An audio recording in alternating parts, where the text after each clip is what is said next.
Hi! In front of me is CROSSCALL Core M5, and today I would like to show you how you can manage its location.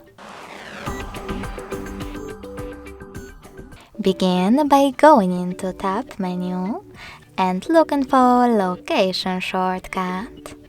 When you find it, click on it. As you can see, my tile is now green. That means that location is enabled, but you can always disable it by hitting the same one again. If you want to, you can also go into Devices Settings, scroll down and look for Location section.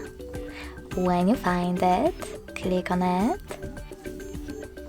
and tap on this switcher next to Use Location to turn it on or off.